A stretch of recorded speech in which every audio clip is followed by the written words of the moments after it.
네, 이번 경제 언박싱은 제야의 경제학자를 모셨습니다. 과거 IMF 외환위기와 2008년 미국발 금융위기를 예측해서 유명한 분이죠. 네. 최용식 21세기 경제학 연구소 소장님 나와 주셨습니다. 소장님 어서 오세요.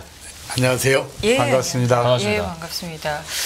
이제 곧 추석이고 올해도 얼마 남지 않았고 그 소장님께서 지금 책을 가지고 오셨는데 네. 그 금융 위기에 관해서 이제 올 초에 책도 내셨고 이 금융 위기가 진짜 오는 것인가 정말 많은 전문가들이 다양한 의견들을 좀 내놓고 있는데 오늘 이제 저희가 어렵게 모셨기 때문에 그 이야기부터 좀 여쭤보고 싶습니다. 지금 이 금융 시장을 어떻게 진단하시는지 먼저 좀 여쭤볼게요. 금융위기는 터질 수밖에 없는 지금 상황이에요. 지금이요. 예. 지금 제일 이제 문제가 심각한 데가 미국이거든요. 예. 근데 이제 미국 경제는 실물 부분만 보면 예. 대단히 호조를 보이고 있잖아요. 그렇죠. 지난해가 저려운 상황에서도 네네. 연성장률이 2.1% 기록했고 예. 올해도 역시 플러스 성장을 하고 있고 실업률은 1980년 이래 가장 낮고 그렇죠. 뭐 이런 등등 예. 경기가 호조를 보이는 것처럼 보이는데 경제는 크게 두 부문으로 나뉘어요. 하나는 실물 부문, 하나는 금융 부문으로 나뉘는데 이 금융 부문이 대단히 심각해요. 그래서 이 심각성을 알려면 어떤 게 연유가 돼서 어떤 전개 과정을 거쳐서 지금에 이르렀는지 이걸 정확하게 파악해야 돼요. 그렇죠. 그래야 현 상황이 어떤지를 알 수가 있고 그렇죠. 그래야 또 가까운 미래에 미국 경제가 어디로 흘러갈지를 알 수가 있어요. 그렇죠. 사실은 미국 경제는 그 2020년 3월에 네. 코로나 사태가 크게 번지면서 경제 활동이 정상화 될 수가 없었잖아요. 그렇죠. 그래서 경기가 급속하게 후퇴했어요, 당시에. 예. 그러니까 미국 정부가 그 경기 후퇴는 악순환하는 성질을 가지고 있어요. 그래서 그걸 차단하기 위해서 대대적인 경기 부양 정책을 펼쳐요. 예. 대표적으로 간단히 이제 세 가지만 말씀드리자면 재정 지출을 무려 42%를 늘려요. 본원 통화도 52%를 증가시키고 기준금리도 2.5%에서 0.25%까지 계속해서 낮춰가요. 어쨌든 통화를 공급하려는 거죠. 예. 그러니까 당연히 이제 유동성이 풍부해지니까 그렇죠. 경제는 활성화됐죠. 그래서 당시에 그 축소 재생산의 악순환을 차단해냈어요. 그래도 그렇게 뭐 대대적인 경기 부양 정책을 펼쳤어도 2020년도에 경기 하강을 못 막았어요. 당시에 성장률이 마이너스 2.8%를 기록했거든요. 그랬죠. 근데 문제는 그 다음 해예요. 재정 지출 늘리고 통화 늘리고 기준금리 낮추니까 경기가 과열이 나는 거예요. 예. 그래서 2021년도 미국 성장률이 무려 5.9%를 기록을 해요. 그렇습니다. 이렇게 경기가 과열이 되면 반드시 거기에 뒤따르는 게 이제 부작용 후유증들이잖아요. 그 대표적인 게 두 가지예요. 하나는 물가 불안, 또 하나는 국제수지 악화예요. 그렇죠. 소비자 물가 상승률은 그 뒤로 계속해서 악화돼서 지난해 상반기 말에는 9.1%까지 올라갔어요. 예. 그리고 경상수지 적자는 GDP의 2.2%에서 2020년도에는 이게 2.9%, 그 다음에는 3.6%, 지난해에는 3.7%까지 증가를 해요. 이 중에서 더 심각한 거는 경상수지 적자예요. 경상수지 적자가 거대해졌다는 얘기는 달러가 그만큼 해외 시장에 유출됐다는 걸 얘기하잖아요. 그렇죠. 그러면 달러 가치는 떨어져요. 예. 실제로 달러 가치는 뭐 폭락 수준은 아니지만 대단히 빠른 속도로 떨어졌어요. 그러니까 미국에 투자됐던 국제 금융 자본들이 환차손을 입었어요. 네. 그래서 이 자본들이 미국을 떠난 거예요. 그렇죠.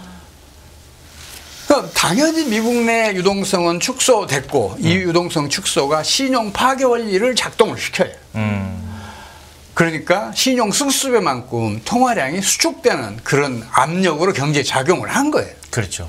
그래서 경기가 지난해 상반기에 1분기에 마이너스 1.6, 네. 2분기에 마이너스 0.6%, 연속 두 분기 마이너스 성장을 기록해요. 이거는 미국에서는 리세션이라고 불러요. 우리말로는 경기 후퇴라고 얘기를 하는데, 리세션, 그렇죠. 예, 이 경기 후퇴는 악순환하는 성질을 가지고 있어요. 그래서 미국 정부가 이걸 차단하기 위해서 또 특단의 대책을 내세우는데 그게 뭐냐면 고금리 강달러 정책이에요. 지난해 3월부터 그랬잖아요. 그렇죠. 자이언트 스텝, 빅 스텝 계속적으로 봤잖아요. 계속 올렸으니까요. 네. 그러다 보니까 기준금리가 이렇게 상승하니까 달러 가치는 당연히 상승할 거 아니에요. 오르죠. 그래서 두 가지 효과가 나타났어요. 기준금리가 다른 나라에 비해서 더 높으니까 다른 나라의 저축이 미국으로 빨려 들어갔어요. 그렇죠. 그리고 달러가 강세니까 다른 나라에 투자 냈던 국제금융자본들이 미국으로 계속 올라간 거예요. 예. 환차익을 누릴 수가 있으니까. 예. 그래서 유동성이 풍부해졌어요. 네. 그러니까 당시에 그 경기 악순환을 거의 차단해내요. 경기 악순환을 차단했을 뿐만 아니라 경기를 상승으로 반전시켜요. 그거 보면 뒤에 성공적이죠. 여기까지만 들으면 괜찮은데. 그래서 3분기에 미국 성장률이 3.2%. 그랬죠. 4분기에는 이게 2.6%. 상반기 마이너스 성장했는데 그래서 2022년 연간 성장률 2.1%를 기록해요. 그렇습니다. 놀라운 성과를 냈는데 이게 그 외국으로부터 끌어들일 자본에 의해서. 저축 그리고 국제금융자본 이게 말라갔잖아요. 그렇죠. 올해 초부터. 네. 그래서 3월 달에 터진 게 실버게이트, 실리콘밸리, 시그니처, 퍼스트 리퍼블릭, 크레딧 스위스 이런 은행들이 연달 파산을. 파산이 계속됐죠. 그러니까 또 미국이 특단의 대책을 발표를 해요. 네. 그게 뭐냐면 예금 전액을 보장하겠다. 네, 그렇죠. 그랬죠. 맞아요. 그럼 뱅크를 막아내는 거예요. 예. 거기다 3월에만 본원 통화를 무려 4,240억 달러를 증가를 시켜요. 네. 그래서 또 그걸 차단해내요. 근데 문제는 뭐냐면요. 이것들은 전부 다 대증요법이에요. 그때 필요할 때만 이제 우리 사람이 열이 오르면 이제 해열제 먹이고 혈압이 올라가면 이제 혈압 강화제 아주 일시적인 먹고 방법이다 그러잖아요. 말씀이죠. 예. 근데 이런 대증요법이 치료해낼 수도 있지만 이게 자칫 만성 질환으로 발전시키거나 아니면 더 심각한 질병으로 이렇게 그 발전하는 수가 있어요. 지금 미국이 그 상황이에요. 여기에다가 지금 저는 이렇게 생각해요. 미국에서든 아니면 다른 어느 나라에서든 트리거, 우리말로는 이제 격발자라 그러잖아요. 그렇죠. 격발자의 역할을 할 어떤 사태가 터지면 미국은 즉각적으로 금융에 빠져든다. 이렇게 판단을 하고 올해 초부터 제가 계속 그랬거든요. 네. 올해 상반기 말쯤에는 트리거가 하나 발생해서 금융위가 급속하게 진행될 것이라는데 제 예측 틀렸어요. 다행히도. 근데 8월 달에 중국에서 사건이 크게 터지잖아요. 그렇죠. 건설업계 1위인. 예. 이뿐 아니고 연쇄적으로 지금 나오고 있잖아요. 중국에서 문제가. 그러면 지금 상반기가 지났지만 이제 하반기 중순도 지나고 있는데 그럼 올해 내로 약간 위험성이 있다는 걸로 좀 넓혀서 보더라도 트리거는 어떤 포인트가 될 거로 보세요? 중국이 포인트가 될 거로 보세요? 중국 경제 상황을 좀 정확하게 이해를 해야 세계 경제 향방을 가늠이라도 할 수가 있거든요. 네. 근데 중국은 사실은 2019년도에 이미 금리가 터졌어야 정상이에요. 2019년 3월 달에 KBS가 예. 차이나 쇼크, 빈집 6,500만 채의 비밀이라는 그 특집 방송을 내보냈어요. 그때 이미 붕괴됐어요. 근데 중국은 강력한 통제 경제 체제예요. 그렇죠. 보도도 통제하고 통계도 통제하고 그렇죠.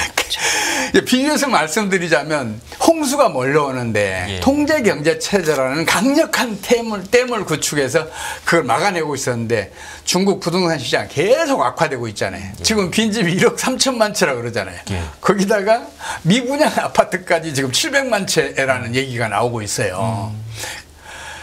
그래서 점점점 심각해지고 있잖아요. 홍수는 계속 밀려오는 거예요. 근데 지금 제가 판단했을 때는 그 댐 위로 물이 넘치는 것 같아요.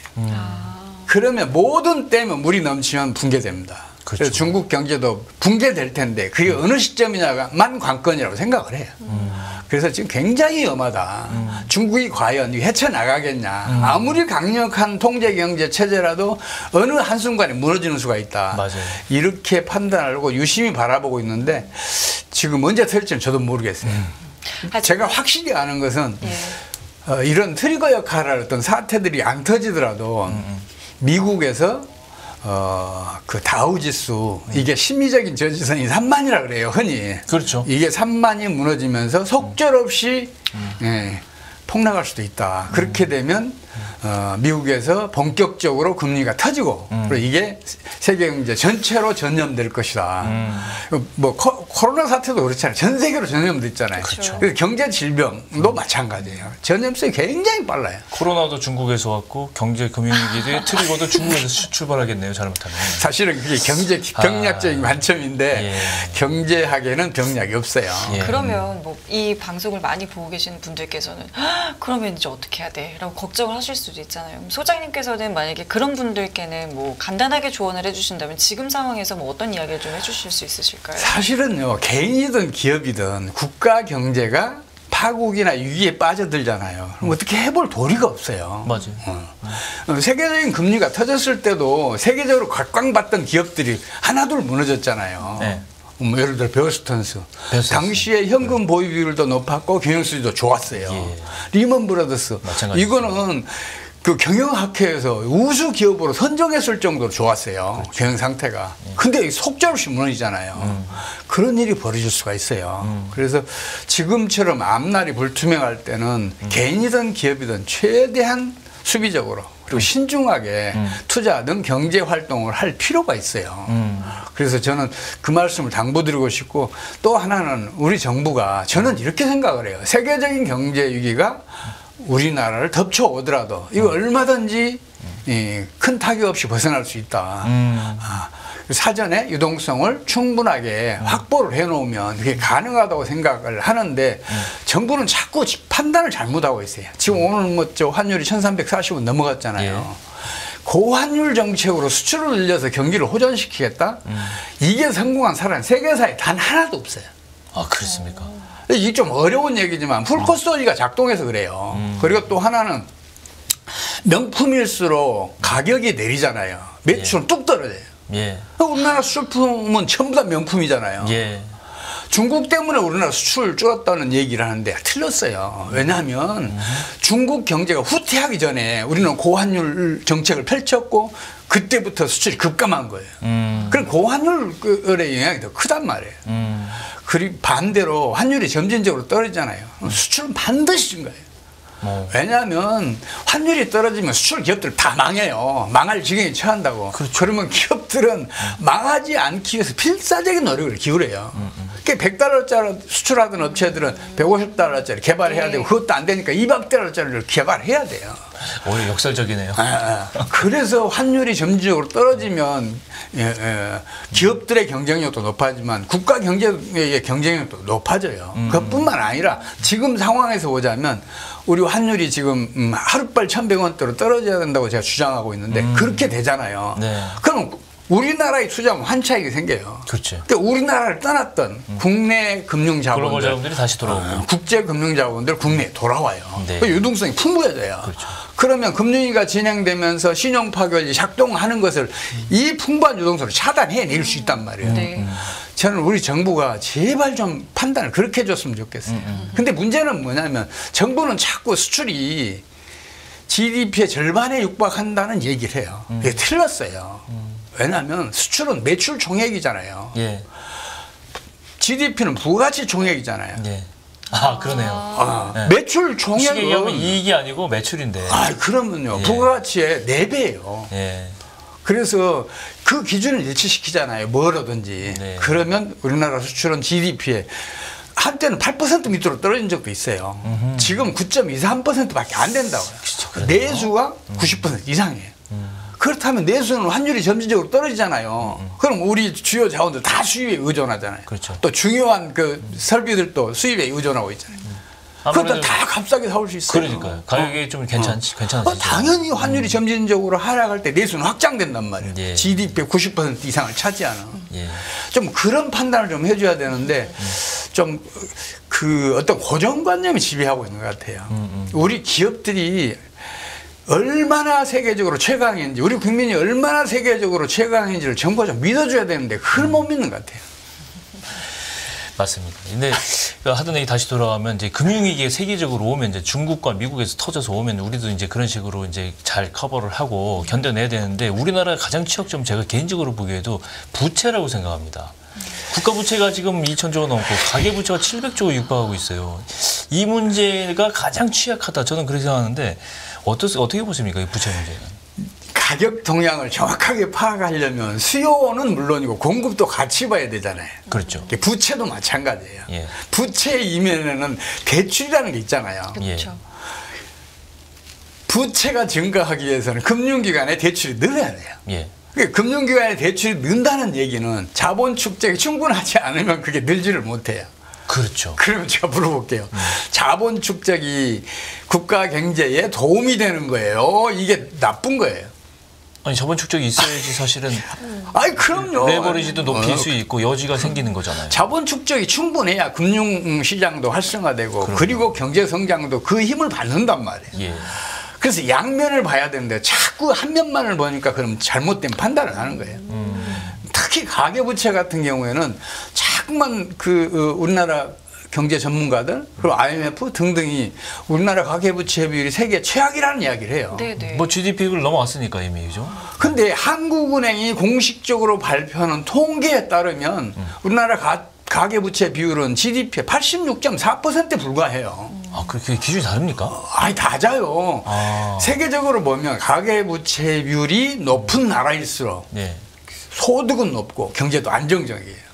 반면에 가계부채 비율이 낮은 나라는 후진국이거나 아니면 선진국이더라도 경제가 장기간 어려움을 겪고 있어요. 네. 대표적으로 스위스, 네덜란드, 스웨덴 뭐 등등 그리고 미국까지 포함해서 이 나라들은 가계부채 비율을 다 100% 넘어요. 어떤 나라는 150% 넘는 나라도 있어요. 반면에 후진국 빼고요. 네. 선진국 중에서도 일본, 그리스, 스페인, 이탈리아 가계부채 비율이 낮아요. 우리나라보다. 예. 우리나라 가계부채 비율은 지금 한 120% 정도 가 있어야 돼요. 더 높아도 된다는 말씀. 너무 낮다고요 지금. 오히려 더 부채를 일으켜서 경기 활성화를 시켜야 제가 된다는 가장 말씀이네요. 심각하게 생각하는 거는 가계부채가 우리 경제에 타격을 줄 것이라고 얘기했던 사람들이 언제부터 그 얘기를 하냐면 우리나라 가계부채 비율이 40%가 넘었을 때부터 그 얘기를 해요. 그때 되면 지금 기준으로 보면 괜찮은데요. 2배죠. 네. 2배가 넘게 이 비율이 안전한데요. 높아졌는데 그동안에 아무 일도 없었잖아요. 그러니까요. 그러면 그 발상을 좀 바꿔야죠. 그럼 소장님께서는 우리 경제에서 어떤 게 가장 위험한 요인이라고 생각을 하세요? 지금 사실은 우리 경제도 상당히 심각해요. 이제 제일 심각한 게 뭐냐면 우리 환율이 갑자기 한때 1,460원까지 올라갔잖아요. 그렇죠. 오늘도 1,340원이잖아요. 네. 고환율이에요. 네. 과거에 비해서. 그러니까 미국에 투자하면 환차익이 생기잖아요. 예. 미국은 강달러니까. 네. 그래서 국내 금융자본은 물론이고 우리나라에 투자했던 국제 금융자본까지 미국으로 빨려갔어요. 그렇죠. 예. 그래서 지금 우리 경제가 어려운 거거든요. 이 미국으로 빨려갔던 이 금융자본들이 우리나라 환율이 점진적으로 떨어지게 돼 있어요. 떨어지게 되면 환차손 입어요. 그렇죠. 그랬을 때는 우리 금융기관도 전반적으로 엄청 큰 타격을 입을 수 있어요. 그렇겠네요. 지금 이명박 정권 이런 역대 정권이 집권 초기마다 환율을 끌어올려요. 그러면 수출이 늘 것이다. 그러면 그런 경기가 부양책을 호전될 썼었죠. 것이다. 이런 판단을 하고 잘못 판단을 하고 그 정책을 펼쳤어요. 근데 2년 차 이후에 한 3년째부터는 그 정책이 실효가 없어요. 그럼 시장의 힘이 더 강해져요. 그렇겠죠. 그럼 시장의 힘에 의해서 환율은 떨어져요. 왜냐하면 우리나라는 지난해처럼 그 수출이 급감한 때도 우리나라 경상수 적자가 298억 달러였어요. 그만큼의 외환이 국내에 들어온 거예요. 그럼 환율은 떨어져야 정상이잖아요. 그렇죠. 근데 이거 정부가 끌어올린 거예요. 근데 이 정책의 힘이 약해지고 시장의 힘이 강해지잖아요. 환율은 1,000원대 밑으로 떨어질 수도 있어요. 지금도 정부는 지난해 한때는 1,200원까지 떨어져서 다시 끌어올렸거든요. 제일 심각한 문제는 자꾸 여객 시장에서 NDF를 활용하는 거예요. 그렇죠. 넌 딜리버리 퓨처스. 이거는 레버리지가 기본적으로 20배예요. 반복하면 200배까지 늘릴 수도 있어요. 그렇죠. 작은 자금을 투입해서 환율을 크게 방어할 수가 있어요. 근데 그걸 하는데 그게 실패봐요. 손실은 최소 20배 이상 난다고요. 맞습니다. 이런 짓 좀 안 했으면 좋겠어요. 물론 현 경제학은 환율이 오르면 수출이 는다고 얘기를 해요. 근데 틀렸어요. 현실이 부정하고 있잖아요. 이론이 문제예요, 현실이 문제예요. 당연히 이론이 틀렸다고 생각을 하고 현실을 따라야 돼. 이론을 바꿔야 돼. 알겠습니다. 오늘 뭐 준비된 이야기도 많고 저희가 더 얘기를 나누고 싶은데 시간이 일단 오늘 여기까지여서 다음에 또 나오셔서 또 많은 이야기 좀 나눠주시면 그 뒷얘기를 꼭 좀 해주십시오. 그러니까요. 저희가 다음 시간에 오셔서 그 다음에 해주실 얘기를 예. 다시 또 해주십시오. 예, 다음 시간에 또 다시 부탁을 드리겠습니다. 예. 최용식 21세기 경제학연구소 소장님과는 여기까지 인사를 드리도록 하겠습니다. 고맙습니다. 네, 감사합니다. 고맙습니다. 끝없는 위기 속 기회는 언제나 숨어 있습니다. 성공한 투자 고수들과 나눈 투자의 철학. 다가올 기회를 잡아내는 부의 만찬으로 여러분을 초대합니다. 푸짐하게 한 상 차려놓았습니다.